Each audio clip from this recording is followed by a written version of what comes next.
Dragonfly mission Titan. नमस्कार दोस्तों, आज हम नासा के ड्रैगनफ्लाई मिशन की बात करेंगे, जो शनि के सबसे बड़े चंद्रमा टाइटन की सतह का अन्वेषण करने के लिए एक अत्याधुनिक रोटरक्राफ्ट लैंडर मिशन है। टाइटन अपने घने वायुमंडल और तरल मीथेन और एथेन की झीलों के कारण हमारे सौरमंडल में अनूठा है, जो इसे प्रीबायोटिक रसायन विज्ञान और बाहरी ग्रहों की रहने योग्य स्थिति का अध्ययन करने के लिए एक प्रमुख उम्मीदवार बनाता है। मिशन के उद्देश्य: एक, प्रीबायोटिक रसायन विज्ञान। टाइटन पर जटिल जैविक रसायन विज्ञान का अध्ययन करना। टाइटन की सतह और वायुमंडल में घटित होने वाली रासायनिक प्रक्रियाओं और उनकी संरचना का अध्ययन करना। उन रासायनिक प्रक्रियाओं को समझना जो जीवन की उत्पत्ति की संभावना को बढ़ा सकती हैं, जैसे कि प्राचीन पृथ्वी पर हुआ था। 2, रहने की क्षमता। टाइटन के वातावरण की रहने योग्य स्थिति का आकलन करना। जीवन के लिए आवश्यक प्रमुख तत्वों की उपस्थिति का पता लगाना, जैसे कि तरल पानी, जैविक अणु और ऊर्जा स्रोत। टाइटन पर विभिन्न वातावरणों का अन्वेषण करना, जिसमें रेत के टीलों के क्षेत्र, प्रभाव क्रेटर और संभावित रूप से तरल मीथेन एथेन की झीलें और समुद्र शामिल हैं। 3, भूविज्ञान और सतही प्रक्रियाएं। टाइटन की सतह की भौगोलिक विशेषताओं का मानचित्रण और वर्णन करना। सतह और वायुमंडल के बीच अंतःक्रियाओं का अध्ययन करना। सतह संरचना और प्रक्रियाओं का अध्ययन करना, जिसमें लैंडस्केप को आकार देने में तरल मीथेन और एथेन की भूमिका शामिल है। 4, वायुमंडलीय विज्ञान। टाइटन के वायुमंडल का विश्लेषण करना, जिसमें इसकी संरचना और गतिशीलता शामिल है। निचले वायुमंडल में होने वाली रासायनिक प्रक्रियाओं और संरचना का मापन करना। टाइटन पर मौसम विज्ञान और मौसमी चक्रों का अध्ययन करना। मिशन डिजाइन और उपकरण। ड्रैगनफ्लाई एक रोटरक्राफ्ट लैंडर है, जिसमें कई रोटर लगे हुए हैं, जिससे यह टाइटन की सतह पर विभिन्न स्थानों के बीच उड़ान भर सकता है। इस गतिशीलता के कारण यह पारंपरिक लैंडर की तुलना में अधिक क्षेत्र कवर कर सकता है। मुख्य उपकरण: एक, मास स्पेक्ट्रोमीटर।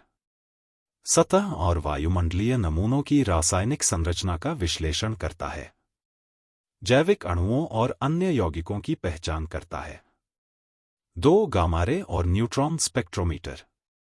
टाइटन की सतह की संरचना का मापन करता है। उपसतही जल, बर्फ और जैविक अणुओं का पता लगाता है। 3, मौसम विज्ञान और भूभौतिकी सेंसर सूट। वायुमंडलीय परिस्थितियों का मापन करता है, जैसे तापमान, दबाव, आर्द्रता और हवा की गति। भूकंपीय गतिविधि की निगरानी करता है, ताकि टाइटन के आंतरिक ढांचे का अध्ययन किया जा सके। 4, कैमरे और सूक्ष्म इमेजर। टाइटन की सतह की उच्च रिजोल्यूशन वाली तस्वीरें और वीडियो कैप्चर करता है। भूवैज्ञानिक और वायुमंडलीय अध्ययन के लिए विस्तृत दृश्य डेटा प्रदान करता है। 5, ड्रिल और सैंपलिंग सिस्टम। टाइटन की सतह से नमूने एकत्र करता है और साइट पर उनका विश्लेषण करता है। सतह सामग्रियों और उनकी संरचना का विस्तृत अध्ययन करने में सक्षम बनाता है। मिशन के चरण: 1, लॉन्च और क्रूज। 2027 में लॉन्च के लिए निर्धारित है और यह ड्रैगनफ्लाई को टाइटन की यात्रा पर ले जाएगा। क्रूज चरण में यह अंतरिक्ष में यात्रा करते समय मार्ग सुधार और सिस्टम चेक करेगा। 2, प्रवेश, अवतरण और लैंडिंग। ड्रैगनफ्लाई टाइटन के वायुमंडल में प्रवेश करेगा और एक हीट शील्ड द्वारा संरक्षित रहेगा। यह पैराशूट के माध्यम से अवतरण को धीमा करेगा और फिर अपने रोटरों का उपयोग करके नियंत्रित लैंडिंग करेगा। 3, सतह संचालन। प्राथमिक मिशन अवधि लगभग 2.7 वर्ष, 32 टाइटन दिन है।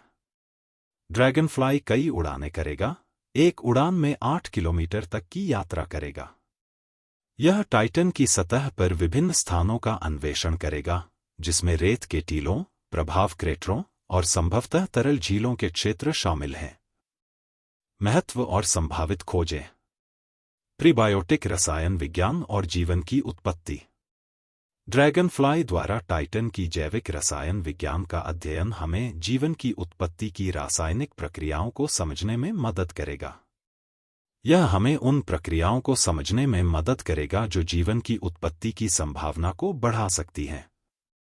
तुलनात्मक ग्रह विज्ञान। टाइटन का अध्ययन करके हम हमारे सौर मंडल के ग्रह निकायों को आकार देने वाली प्रक्रियाओं को बेहतर तरीके से समझ सकते हैं। टाइटन का घना वायुमंडल और सतह के तरल पदार्थ इसे प्रारंभिक पृथ्वी और अन्य ग्रह निकायों के लिए एक समानांतर बनाते हैं। एस्ट्रोबायोलॉजी। ड्रैगनफ्लाई की खोजें हमें अन्य ग्रहों और उनसे परे जीवन की खोज में मार्गदर्शन कर सकती हैं। टाइटन की रहने योग्य स्थिति को समझना भविष्य के मिशनों को अन्य बर्फीले चंद्रमाओं और एक्सोप्लैनेट्स की ओर निर्देशित कर सकता है। चुनौतियां। नेविगेशन और संचार। टाइटन का घना वायुमंडल और बदलती सतही परिस्थितियां नेविगेशन और संचार के लिए चुनौतियां प्रस्तुत करती हैं। ड्रैगनफ्लाई स्वायत्त उड़ान क्षमताओं और एक ऑर्बिटर या सीधे पृथ्वी से संचार के माध्यम से काम करेगा। पर्यावरणीय परिस्थितियां। टाइटन पर ठंडी तापमान और संभावित तरल मीथेन एथेन की वर्षा परिचालन के लिए अनूठी चुनौतियां प्रस्तुत करती हैं। ड्रैगनफ्लाई को इन कठोर परिस्थितियों का सामना करने और अपने वैज्ञानिक मिशन को जारी रखने के लिए डिजाइन किया गया है। ड्रैगनफ्लाई मिशन अन्य दुनियाओं का अन्वेषण करने में हमारी क्षमता में एक महत्वपूर्ण छलांग का प्रतिनिधित्व करता है, जो उन्नत रोबोटिक्स, स्वायत्त नेविगेशन और परिष्कृत वैज्ञानिक उपकरणों को मिलाकर टाइटन के रहस्यों को खोलने की क्षमता रखता है, जो हमारे सौर मंडल के सबसे दिलचस्प गंतव्यों में से एक है। Thank you.